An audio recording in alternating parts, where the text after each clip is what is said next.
Pagi-pagi sekali, Marisa bangun dari tidurnya. Hari ini Marcelo mengajaknya jalan-jalan menikmati keindahan pantai. Ternyata tanpa sepengetahuan Sarah, Marcelo mengirimkan pesan chat ajakan kepada Marisa. Tidak kalah semangatnya, Erika pun turut bersiap untuk ikut bersama Marisa menikmati harinya bersama si tuan tampan. Beneran nih gak apa-apa? Apa aku tidak akan mengganggu kalian? Tanya Erika kepada Marisa yang sedang memoles lip tint ke bibir seksinya. Tidaklah, lagian buat jaga-jaga juga. Biar si om tampan tidak berani macam-macam padaku. Sahut Marisa yang kini mulai merapikan pakaiannya. Masih seperti kemarin, Marisa hanya menggunakan tank top dan celana hot pants kesukaannya. Erika terkekeh mendengar penuturan sahabatnya itu. Ternyata walaupun Marisa nampak nakal dari luar, sahabatnya itu menjunjung tinggi kesuciannya sebagai seorang wanita. Bagaimana kalau si om tampan minta kiss sama kamu? Apa kamu mau memberikannya? Tanya Erika. Tapi imbalannya apa dulu? Kalau gratis mah, ogah. Hah. Erika tergelak kemudian menggoda sahabatnya itu. Sayang, aku minta kiss dan imbalannya sebuah rumah mewah di kawasan elit, bagaimana? Erika kembali tergelak setelah menirukan gaya bicara Marcelo kepada Marisa. Marisa pun ikut tergelak melihatnya. Mari sayang, kita kiss. Marisa memonyongkan bibirnya kepada Erika dan hal itu membuat Erika bergidik kemudian berlari meninggalkan gadis itu. Ish, kamu menjijikkan Marisa. Seru Erika sembari keluar dari vilanya. Sedangkan Marisa masih mengejar Erika dengan mata tertutup dan bibir yang sengaja ia monyongkan. Namun tiba-tiba saja ia merasa ada yang menyentuh bibirnya. Marisa sontak terkejut kemudian membuka matanya dengan cepat. Oh, my god. Seru Marisa dengan wajah merah merona menahan malu. Ternyata Marcelo sudah berada di hadapannya sambil tersenyum melihat tingkah konyol Marisa. Bibirmu begitu menggoda, Marisa. Rasanya aku ingin sekali mencicipinya, ucap Marcelo sambil terkekeh pelan. Hehe. Maaf om, tidak semudah itu. Sahut Marisa sembari keluar dari villa. Kenapa kamu tidak bilang kalau om Marcelo sudah berada di sini? Kesal Marisa sambil setengah berbisik kepada Erika. Aku juga tidak tahu. Tiba-tiba saja om tampan itu sudah berada di depan villa kita, sahut Erika sambil terkekeh pelan. Ish, memalukan. Gerutu Marisa. Sekarang kita mau kemana, om? Tanya Erika kepada Marcelo yang berjalan di samping Marisa dengan gagahnya. Kita sarapan dulu di resto sebelah sana. Kalian pasti belum sarapan juga, kan? Sahut Marcelo. Marisa dan Erika pun kompak menganggukkan kepala mereka sambil tersenyum menatap Marcelo. Setibanya di resto tersebut Marcelo, Marisa dan Erika pun segera duduk di salah satu meja sembari menunggu pesanan mereka datang.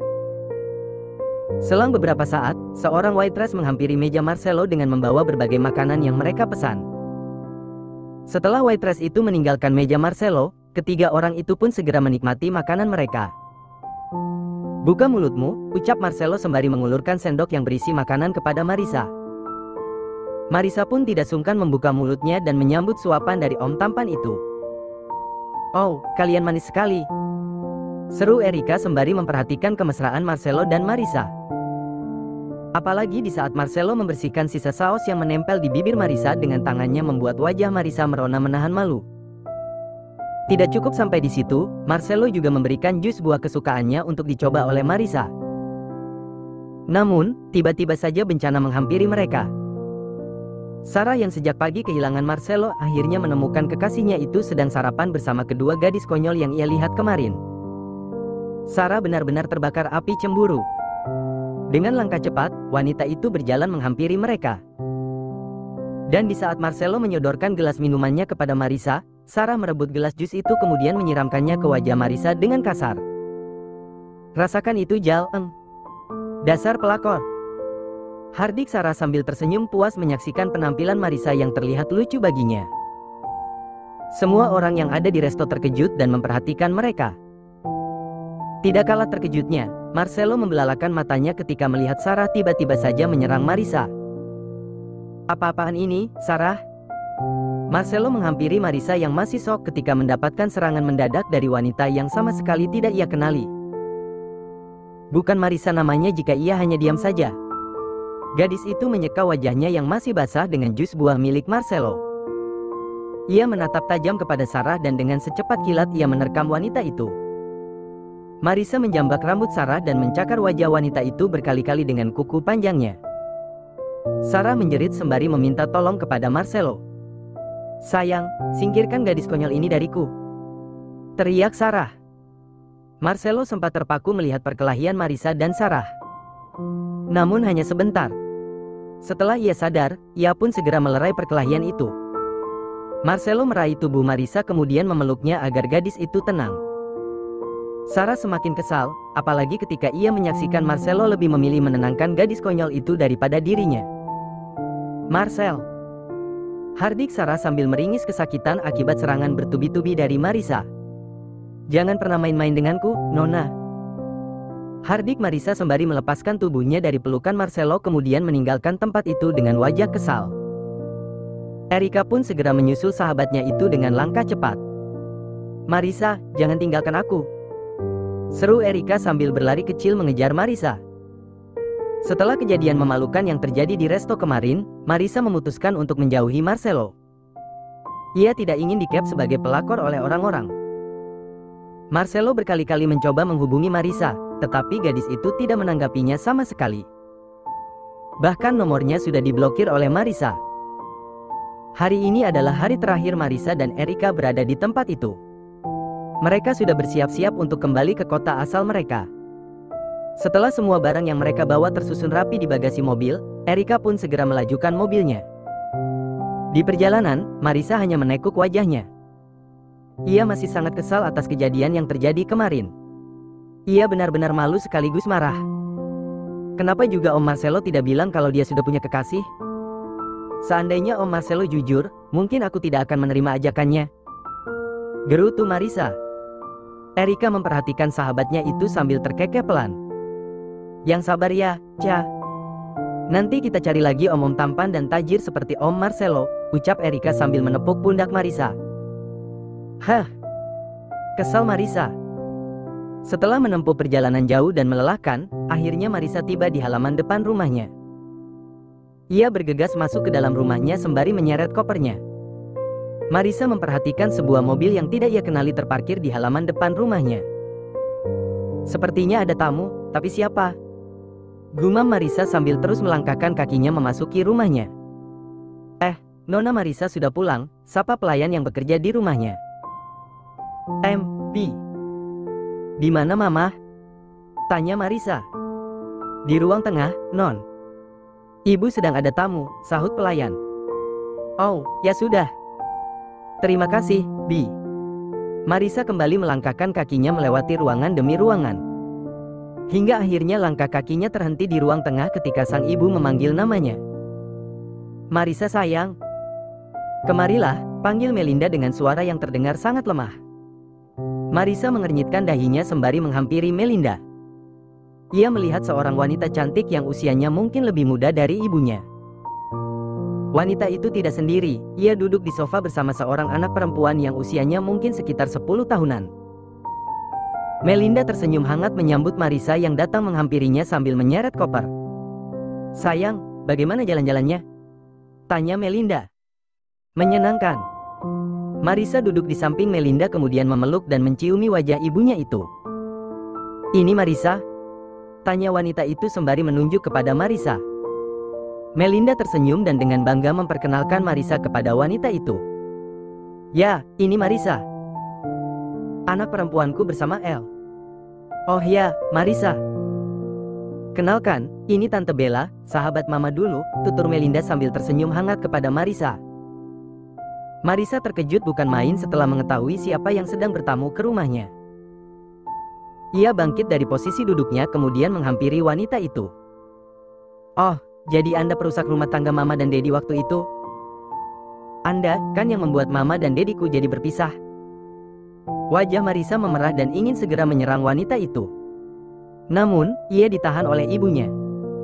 Melinda bergegas bangkit kemudian memeluk tubuh Marisa yang sudah siap menerkam Bella saat itu. "Sudah, Nak. Masalah itu sudah berakhir. Mama sudah lama memaafkan kesalahannya, tutur Melinda. Marisa kesal mendengar penuturan ibunya. Ia menatap lekat wajah ibunya dengan wajah memerah. Apa dengan cara memaafkan wanita ini, rumah tangga Mama bisa kembali seperti semula? Apa dengan memaafkan dirinya, Dedi bisa kembali bersama kita? Tidak, kan? Kesal Marisa sembari berlari menuju kamarnya. Marisa, panggil Melinda dengan mata berkaca-kaca.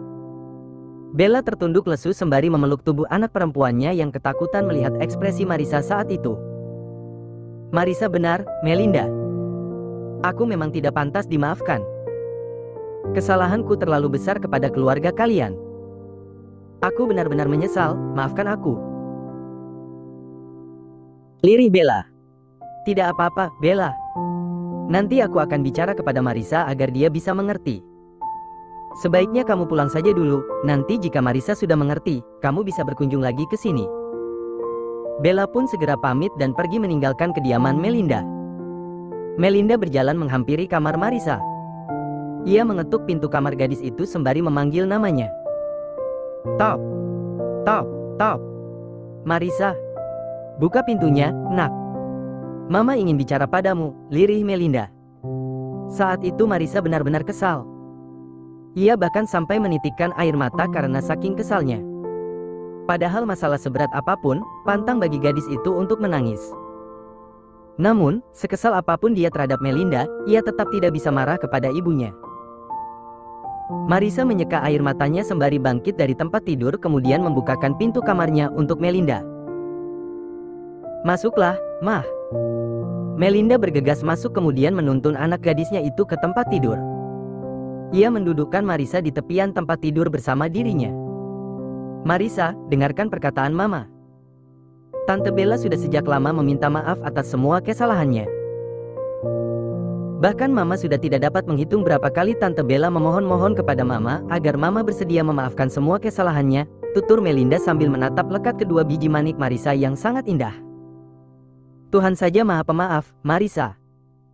Masa Mama yang cuma manusia biasa tidak dapat memaafkan kesalahannya di masa lalu? Kamu memang benar, dengan memaafkan Tante Bella tidak akan membuat keadaan kembali seperti semula. Namun, dengan saling memaafkan, hidup kita akan menjadi tenang, Marisa. Apalagi di usia Mama yang sudah tidak lama lagi, Mama butuh ketenangan, lirih Melinda dengan mata berkaca-kaca. Mama, kenapa Mama berkata seperti itu? Jangan katakan itu lagi, Mah. Marisa takut. Marisa segera memeluk tubuh Melinda yang semakin hari semakin kurus. Apalagi sekarang penyakit yang selama ini diderita oleh Melinda sudah semakin parah. Jangan berkata seperti itu lagi ya, Mah. Mama harus bertahan untuk Marisa. Kalau perlu kita berobat ke luar negeri supaya Mama bisa sembuh total. Lirih Marisa dengan mata berkaca-kaca menatap wajah pucat Melinda. Melinda tertunduk. Hatinya sangat sakit ketika mendengar penuturan Marisa. Melinda menarik napas panjang kemudian menghembuskannya sambil mengangkat kepalanya lagi. Marisa sayang, jika nanti Mama dipanggil olehnya, Marisa harus kuat ya. Mama yakin kamu pasti bisa. Tutur Melinda dengan suara terbata-bata. Marisa tidak mampu lagi membendung air matanya dan akhirnya tengisnya pun pecah saat itu juga. Begitu pula Melinda, ia memeluk erat tubuh Marisa. Mama sayang kamu, Marisa. Ucap Melinda. Keesokan harinya, Marisa ingin berangkat ke butiknya, tetapi ia ragu untuk meninggalkan Melinda saat itu. Wajah Melinda sangat pucat bahkan melebihi hari biasanya. Ma, beneran tidak apa-apa jika Marisa tinggal sendiri? Tanya Marisa kepada Melinda yang masih berselonjoran di atas tempat tidur sembari menyandarkan tubuhnya yang kurus di sandaran tempat tidurnya. Melinda tersenyum kemudian membelai pipi Marisa dengan lembut. Kamu berangkat saja, tidak usah mengkhawatirkan Mama. Mama baik-baik saja, kok. Lagi pula, kan masih ada Bi Ani yang jagain Mama, tutur Melinda. Marisa menghembuskan napas berat kemudian menganggukkan kepalanya. Baiklah, Marisa berangkat dulu. Marisa mencium puncak kepala Melinda kemudian bergegas pergi menuju butik sederhananya dengan menggunakan motor kesayangannya. Karena biaya pengobatan Melinda yang mahal, perlahan-lahan harta berharga milik Melinda habis.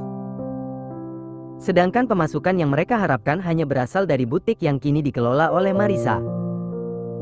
"Annie, kemarilah," ucap Melinda sembari menepuk tepian tempat tidurnya. Annie, babysitter yang rela mengabdikan dirinya untuk keluarga kecil Melinda. Ia berjalan menghampiri Melinda kemudian duduk di tepian tempat tidur majikannya itu. "Ya, Bu." Annie menatap wajah Melinda yang memucat dengan tatapan sendu. Ia pun tahu bagaimana keadaannya Melinda saat ini, berjuang keras melawan penyakit kanker rahim yang dideritanya. "Annie, apa kamu menyimpan nomor terbaru El?" tanya Melinda. Annie menganggukkan kepalanya perlahan kemudian mengeluarkan ponselnya dari dalam saku rok yang ia kenakan. "Sini, ada yang ingin aku bicarakan kepadanya." Melinda meraih ponsel yang ada di tangan Annie kemudian mencari nomor ponsel mantan suaminya itu. Sebenarnya sampai saat ini mantan suami Melinda selalu menghubungi Annie untuk mengetahui kabar Melinda dan anaknya. Namun, Melinda hanya mengizinkan Annie memberitahukan kabar mereka tanpa memberikan informasi lain yang diminta oleh El kepadanya. Melinda mencoba menghubungi nomor mantan suaminya itu dan segera diterima oleh lelaki itu. "Ya, Annie. Ada apa?" tanya lelaki itu. "Ini aku Melinda." "Melinda? Ya Melinda, ada apa?" tanya El yang begitu antusias setelah tahu siapa yang sedang berbicara dengannya. "El, aku ingin meminta maaf padamu untuk semua kesalahanku selama ini. Apalagi ketika aku masih menjadi istrimu." Melinda terisak ketika ingat masa lalunya bersama suaminya. El adalah lelaki yang baik walaupun ia pernah melakukan perselingkuhan bersama Bella saat itu.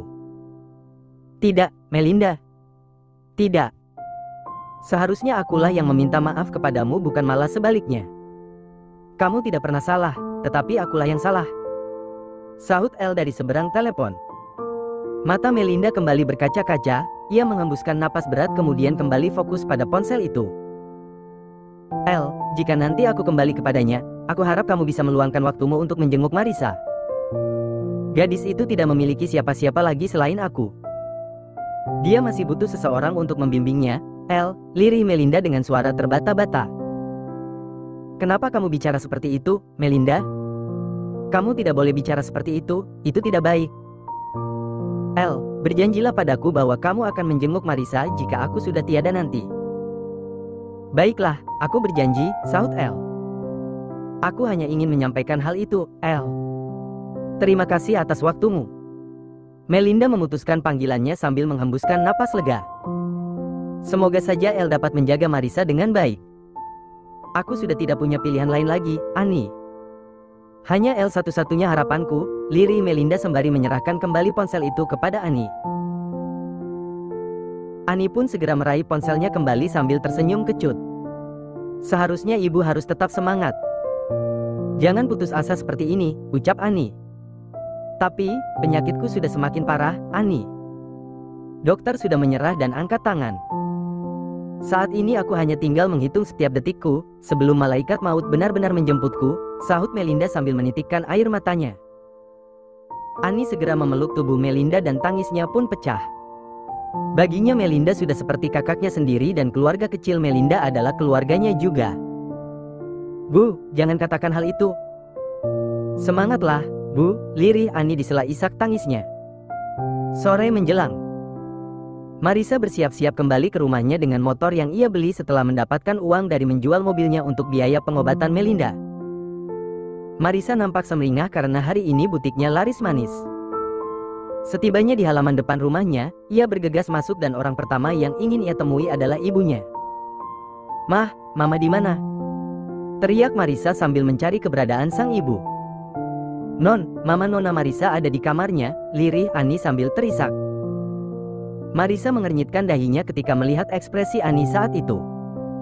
Marissa segera berlari menuju kamar Melinda. "Mama.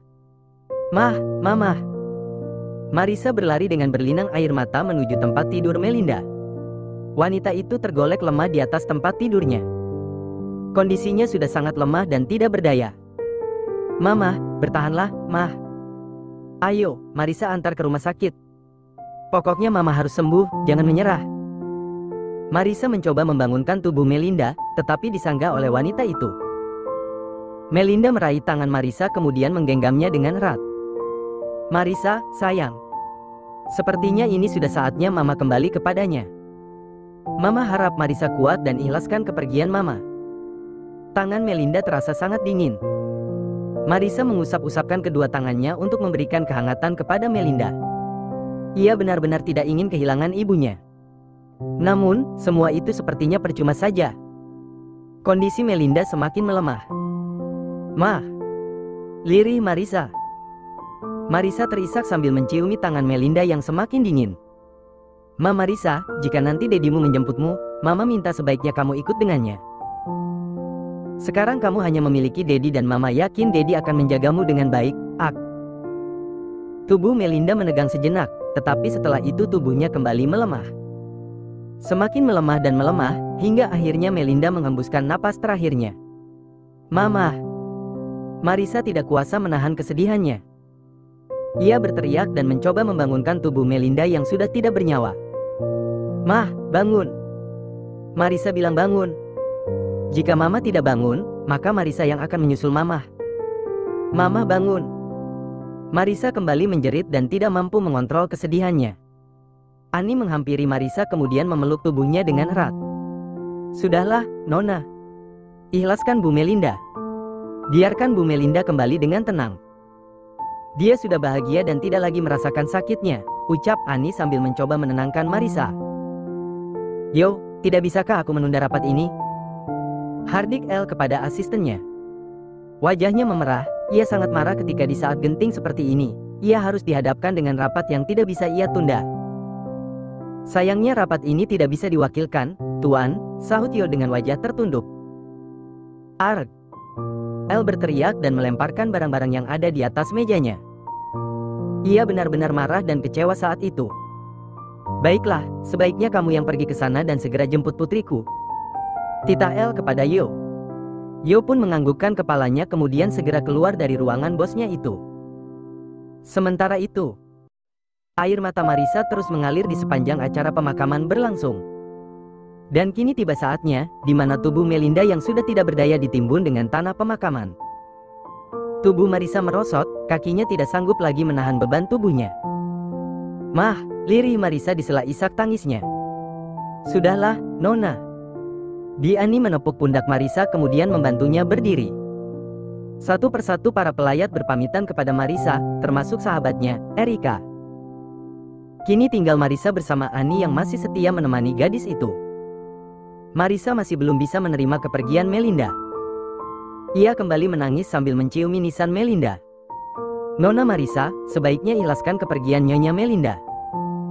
Masih ada Dedi Anda yang siap menggantikan posisinya untuk menyayangi dan menjaga Anda," tutur seorang lelaki yang kini berdiri tepat di belakang Marisa. Marisa menghentikan tangisnya kemudian berbalik. Ia tersenyum sinis sembari menatap tajam pada seorang laki-laki yang sedang mengenakan setelan jas berwarna hitam. "Dedi, jadi kamu dediku?" Marisa menatap sinis kepada lelaki bertubuh besar itu sembari memperhatikan penampilannya dari ujung kepala hingga ujung kaki. "Maaf jika mengecewakan Anda, Nona. Tetapi saya bukanlah Dedi Anda. Nama saya Yo dan saya ditugaskan untuk menjemput Anda," sahut lelaki yang bernama Yo tersebut. Marisa kembali tersenyum sinis kemudian berucap, "Diakah Dedi yang kamu bilang baik dan akan menggantikan posisi mamaku? Bagaimana dia bisa menjadi Dedi yang baik, sedangkan hari ini saja, ia tidak bisa berhadir untuk menjemputku? Dedi macam apa dia?" hardik Marisa sambil menyeka air matanya. Yo dan Ani hanya bisa saling tatap kemudian menghembuskan napas berat. "Maafkan Dedi Anda, Nona Marisa. Dia sedang ada rapat yang benar-benar tidak bisa ia tinggalkan," sahut Yo. "Cih!" Marisa berdecih sebal. Ia berjalan meninggalkan tempat pemakaman itu dengan langkah cepat. Yo dan Ani mengikuti langkah kaki gadis itu dari belakang. "Maafkan Nona Marisa, dia memang sedikit keras kepala," tutur Ani kepada Yo. Yo menganggukkan kepalanya perlahan dan terus mengikuti langkah kaki Marisa. Ketika Marisa sudah melangkah keluar dari pemakaman itu, Yo bergegas membukakan pintu mobilnya untuk Marisa. "Masuklah, Nona Marisa. Kita akan menemui Dedi Anda sekarang juga," pinta Yo dengan tatapan dingin menatap Marisa. Marisa menyipitkan matanya, tetapi tatapan gadis itu tetap menohok tajam. Baiklah, bawa aku sekarang. Aku ingin segera bertemu dengan lelaki yang sudah mengkhianati ibuku itu. Marisa bergegas masuk ke dalam mobil sambil mendengus kesal. Apa Anda tidak ingin membawa barang-barang keperluan Anda, Nona?